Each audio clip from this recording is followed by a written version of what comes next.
Okay, so here we are for part 2. And this full moon was around 5:06 p.m. Eastern time.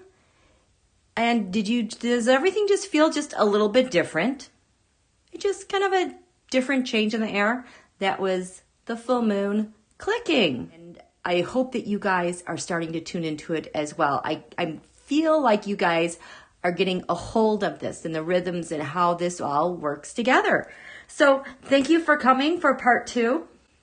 I do want to comment, welcome all new subscribers, new viewers. I'm so happy that you're here. I want you to know you do not have to know astrology or tarot. I try to just explain as much as I need to in order for the story to make sense in what I'm seeing and observing. I draw a horoscope over Washington, D.C., and I pull in information from like our history, from leaders, things that are happening in the news, and kind of where we're headed in the following week.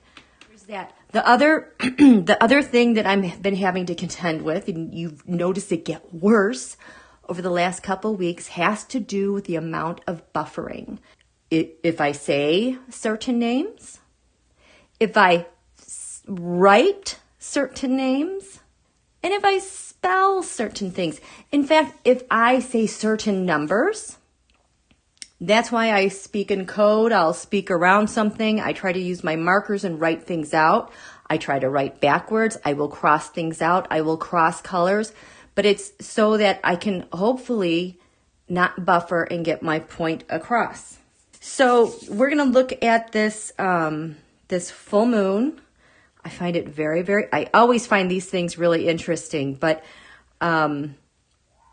it's like we're in the middle of this big ugly mess over what's going to happen in November. We all know it. And even though it feels really ugly and awful for us, and we've been dealing with this for the past 4 years, the person that's going to lose, the stakes are so much higher. And then every other minion also has their backs up against the wall because they know what they did. And the consequences of that are far worse than the 4 years we have gone through. It's really, really bad. So they're going to do everything. They don't care. They don't care. So what happens is these crazy things happen because we don't care. They have algorithms that measure our reactions, and we get hooked in. The point is to make you confused and exhausted. That's the whole point to all of this, to get you depressed, feel powerless, feel isolated. If you suddenly can't find people in social media that you used to follow, and now you just have these random weirdo trolls that you're running into more often, there's a reason. Isolate, depress, feel defeated, lose hope, crumble from the inside out. That's the whole point of it. But this is the reminder, when you have a full moon, it's like that's the revelation. That's the climax from the new moon. At the new moon, you plant new seeds to offer something to grow. At the full moon, you get manifestation, or you see where those things are going this cycle. Okay? Because sometimes you can plant seeds every single new moon and it'll take years to manifest. But basically, that's the analogy. The full moon reveals and it illuminates. This full moon is in Aries. This full moon in Aries is the first full moon we've had with Mars retrograde. And I think the last time we had a Mars retrograde in Aries was in the last millennium, possibly. I didn't even think about checking that date. So not only are we having a Mars retrograde, Aries rules Mars and Aries, the god of war, aggression, fighting, action. This is the first one we've had with this Mars retrograde in Aries. I keep coming back to this great Saturn-Pluto conjunction of January 12th, that came 2 days after an eclipse, is what changed world history forever. That's why this year feels so awful. And so that was back January in Capricorn, which is a cardinal sign. It starts a new season. So you're going to see activations of all that energy from the Saturn-Pluto conjunction, on the riding on eclipse energy at every season. So now we are in a new season of fall. And so this month is going to keep activating that Saturn-Pluto conjunction. It's serious stuff. I was writing back to a subscriber today about how they feel better when they watch my videos, which I am so grateful for that. Here's the thing. This Saturn-Pluto conjunction, basically we haven't seen all of these planets lined up in Capricorn since about the Bronze Age. The Saturn-Pluto conjunction in Capricorn had to do with the fall of Rome and like 3 other big bookmarks in our world history going back to ancient Egypt. So, not just anyone with good intentions can come play on playground Earth during this interval of the Saturn-Pluto conjunction. Saturn-Pluto is about changes in world structure and power. If you're going to change structure and power in your body, then Saturn represents your bones. Pluto represents the sex organs and the transformation of food into eliminated waste. Total transformation. So that is really, really, really hard on the body. It is so hard on the body. And I truly believe that every single one of us was meant to be here right now. We all knew we had to get through this crucible that we were guided to, and to kind of be the ambassadors of goodwill, to have the strength and power to endure this. Actually, it's 5,000 BC, so that would be 7,000 years. We haven't seen this for like 7,000 years. There's nobody else on this planet except, rocks, mountains, that have been able to go through this type of change. It's painful. It's why everybody hates 2020. But there are groups of us who knew what was going to happen that could stand stable, hold the note of goodwill, have the vision to know where we were going, and to stay steady and not to react to the earthquakes beneath our feet.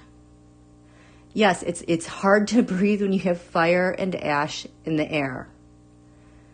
This is an incredible transformational time, and everybody is feeling it.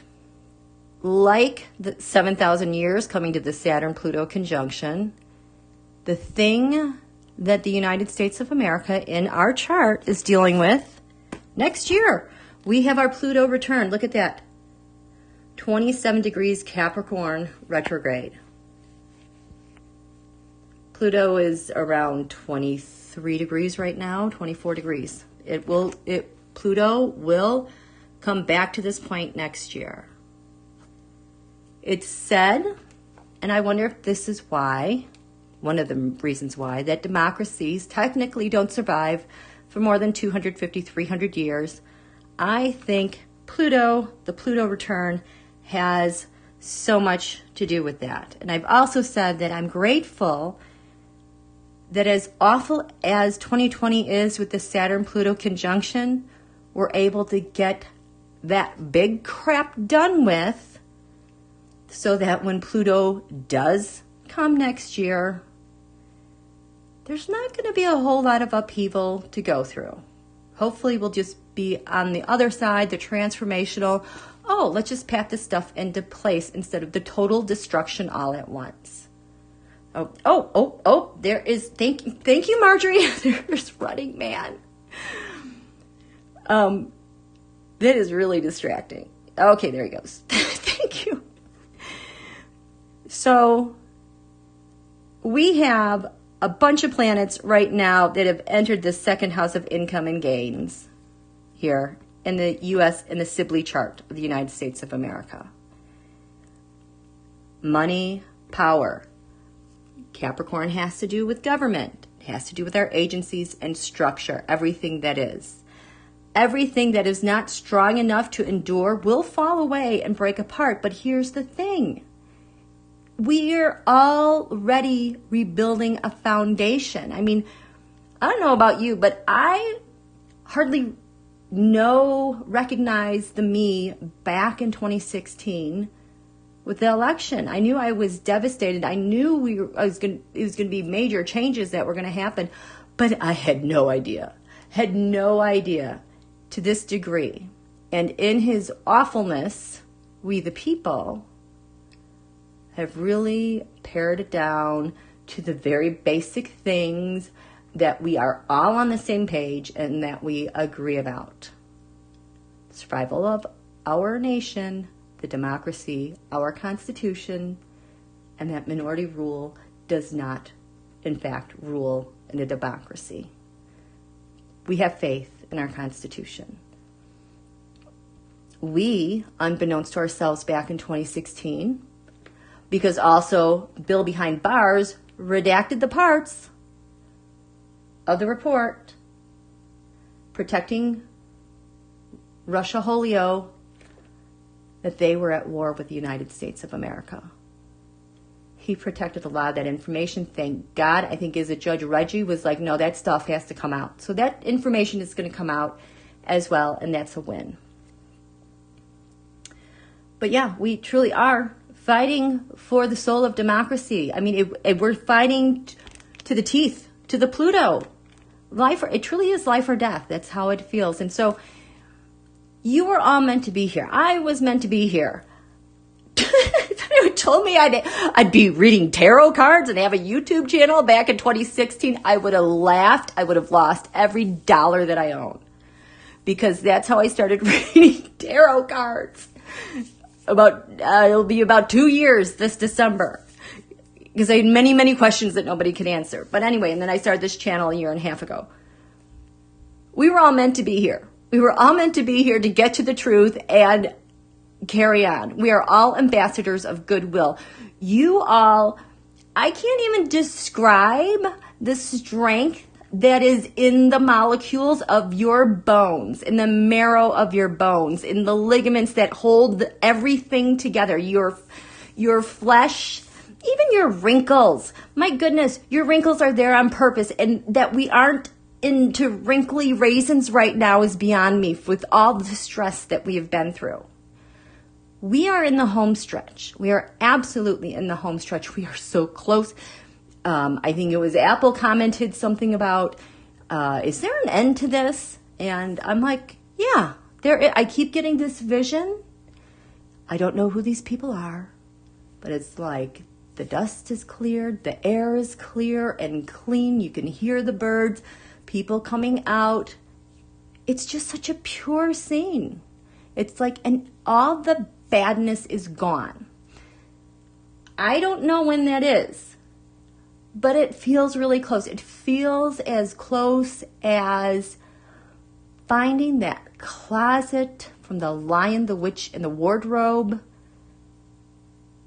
What are the chances of getting there and then going through that? I mean, it feels that close. It doesn't feel super far away. Like when I started doing my teroscopes, I felt really blinded that I couldn't see everything. Well, we had some time to go. This ends. I promise you, this ends. It's going to be work, but it's going to end. I have no doubt about that. And the fact that Brad had some problems on Sunday is the tell on how close we are on the insides. On the inside is where the good guys are. That's where we are. And there are hundreds of people tied to this around the globe. And I know it's hard to find out news, but since the spring, especially in the summer, we've been clipping at a extraordinary pace of people and corruption globally in the highest levels of government with some of the biggest corporations and businesses around the world. It's all connected. It's all connected. So you have what it takes. I know there's this feeling of fear. I just want you to just think about your connection to the fear, these stories. It's like, oh my God, what's happening? Step back. Put a space between you and your information. There's this beautiful space. It keeps getting smashed. You get your personal space back. Get that hook that's in your brain between your eyes. Unhook that giant hook that's sunk into your brain and let it go. Release it. Let it just go back. And get that hook out of your heart that's gripped at your heart and gripped at your gut. Unhook that and let it go. I can almost hear the whir of this stuff winding back up. Let it go. Go. This is your space. Just let that go. And you are you without your thoughts or those ties. Those cords want you to believe that. You're not. You are not that. You're so much more than that. Let it go. We're just not going to deal with that garbage anymore. Okay? We're in a really good place. We have more work to do, but we're in a good place and we have to stay vigilant and we have to follow through, okay? Let me get off my soapbox. I'm just going to check in with you guys really quick. I did not mean to go on that tangent, but I want to let you know you're in it to win it. I'm in it to win it. I like to win. Okay. Oh my goodness. Thank you, Anne. Thank you. Hi, you guys.